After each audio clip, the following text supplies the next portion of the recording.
Welcome to the Rambling, Ranting, and Writings podcast, in which I chronicle my personal journey through various life events, most notably pharmacy school, residency, my career, and various upcoming milestones in my life.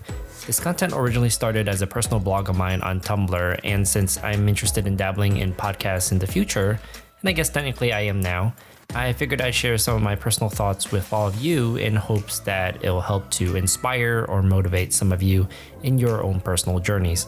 Today's episode is titled Ideas Are Never Fully Formed. It was originally posted on September 9th, 2018, and I was currently a little over 3 years into my job.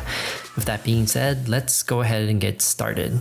In the last few months, I've done a fair amount of reflecting. I think it was some sort of quarter-life crisis type deal after completing what is arguably the most significant milestone in my career this past May. The thing is, I should have been oozing with excitement after its completion. I definitely was right before the milestone occurred, but I wasn't.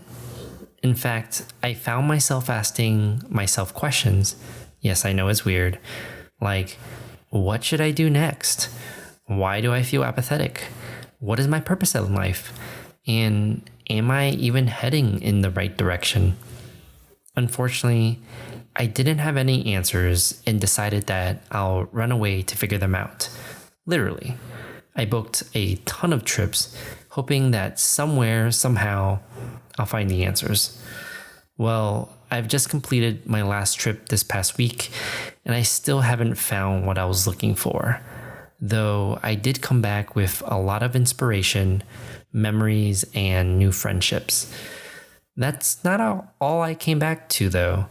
I was also greeted with a whirlwind of work, emails, first day of fall semester for school, and a lot of coaching. To elaborate on the latter, I've had the amazing opportunity to devote one-on-one time with 3 different pharmacy students and recent grads, and interacted with many more via email and social media in the last few days. I also had a fitting end to this week with a Google Hangout call with some pharmacy students and recent grads, hosted by my colleague and friend Beju, about an assortment of topics related to pharmacy informatics. Link below if interested.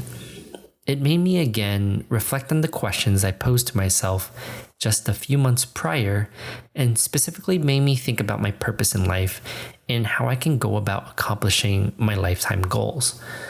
One of the things I always ask my students is, where do you see yourself in 10 to 20 years, and what is your ultimate goal in life?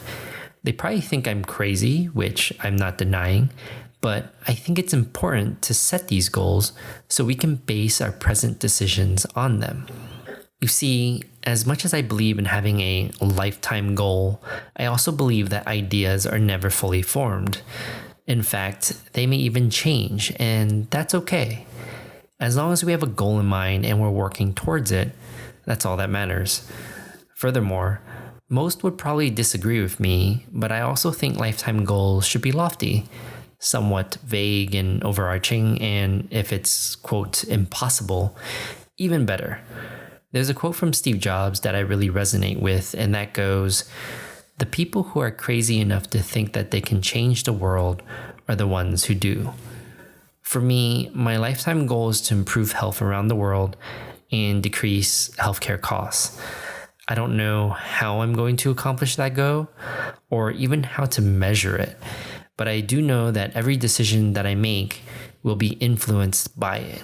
This leads me to the impetus for my post today, which came from a quote I read this morning by Mother Teresa.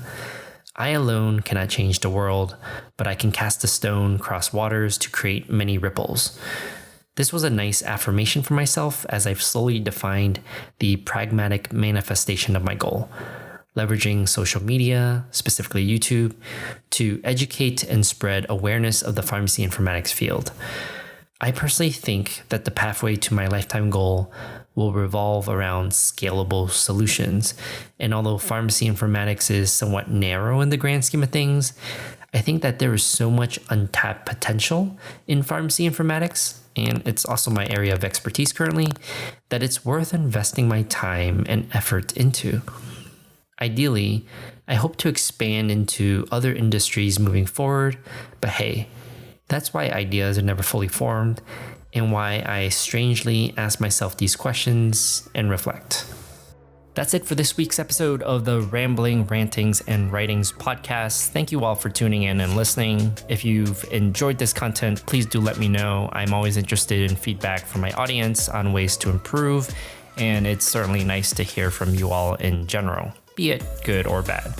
Again, I hope you all enjoyed, and I'll see you all on the next episode.